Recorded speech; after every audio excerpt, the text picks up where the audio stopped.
they're going after Tucker Carlson to silence Tucker Carlson. And this Media Matters is after him with this guy, Angelo Corazon. Is that what his name? Or is it, something like that. And Tucker Carlson comes out and exposes Corazon for his own website that he had kind of bigoted remarks on.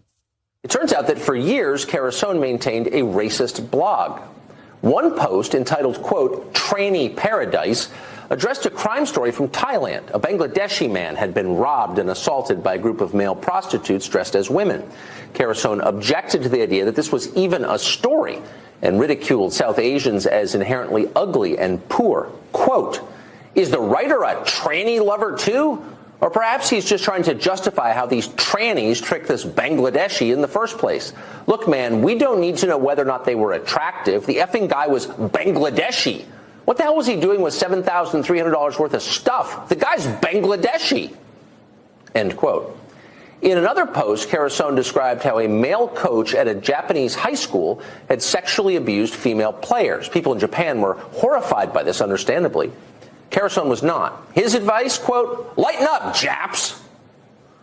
Later that month, Corazon, by now in a frenzy of racism, heaped praise on a former Ku Klux Klan leader. In still another post from the same period, Corazon described a Jewish man as being handsome, quote, "despite his Jewry." Corazon didn't like the man's political views, but attributed them to, quote, "his possession of several bags of Jewish gold." Jeez. And by the way, this is not new stuff. I think it was the Daily Caller that exposed this stuff a while back. So it's not like it's just suddenly coming to the surface now. It's just that he doesn't pay a price for it. There's protesters outside, this AstroTurf protesting is going on outside Tucker Carlson's, Fox News, which I guess is on 6th Avenue in New York, or Avenue of the Americas, as we're supposed to call it. But old New Yorkers know that it's still 6th Avenue. Here's one of them talking about why she wants to get advertisers to drop Tucker. I watch Tucker Carlson every night, and I followed his career retrospectively and currently, and every night he goes on air and reveals what kind of a person he is.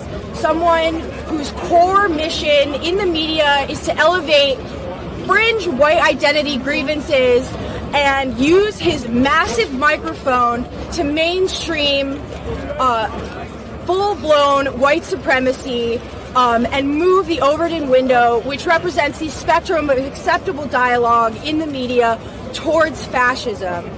This is a fundamentally anti-democratic project, and it is opposed to the meager civil rights that are afforded marginalized populations in this country. And it puts marginalized communities under the threat of direct material harm.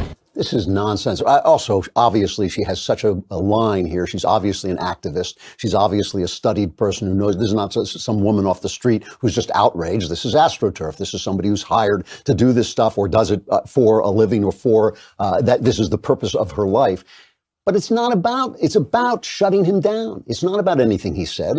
She said it right there. It's what he says. It's what he stands for. And it's utterly heartbreaking to watch comedians go after him. Of all people, Bubba, the love sponge, has an incredibly intelligent, well-written piece in the Wall Street Journal today talking about why what Tucker said on his show isn't a problem. He says, I host a comedy-driven radio show for guys. Until Sunday, no one confused it with something that should be taken seriously. Given my on-air name, Bubba the Love Sponge, I assume most people get the joke. We are rude, sometimes profane. To be sure, we say really mean things on my radio show, and we laugh instead of getting mad. Why do we allow things to be said in comedy that wouldn't be acceptable elsewhere? Believe it or not, scientists have studied comedy for an answer, and they found one. It's called benign violation. I do this all the time in my opens, right? Benign violation. We laugh when social norms are exceeded, the violation, but it's not permanently harmful. It's benign. No one called into my show authentically outraged about what Mr. Carlson said, not once, because everyone knew we were goofing in the spirit of the show. To understand the mood of today, the only name you need to know is Lenny Bruce, a brilliant and shocking comic. Bruce was arrested over and over for obscenity, jailed for saying the wrong words. In New York, he was convicted and he died before his appeal could be heard. I'm a conservative because I'm a liberal, okay? It's liberalism that's under attack. In the old days, Lenny Bruce, remember, was the, doyen of the left. He was attacking Jesus. He was attacking religion. He was attacking the kind of status quo. I would defend him today, as in fact, I do defend comedians. I don't want Samantha Bee taken off the air for the thing she said about Ivanka, the horrible word she used about Ivanka. I don't want her taken off the air. I just want her treated the same way as people on the right. When Amy, what's the comedian's name? Amy Schumer, thank you. When Amy Schumer got up and made a gross remark at an awards program and women said, oh, wow, finally women are empowered to say the nasty things that men say. I say, well, either men shouldn't say them either, or if everybody can say them, then men shouldn't be attacked when they're grotesque about women. That is the point. When I make jokes about International Women's Day and I say, oh, well, men invented everything, my point is not that men are better than women. It's that women's point of view, women's contribution to society is actually being ignored. That's the joke. But I say it in a way that's shocking and it makes you laugh because it's a benign violation of norms.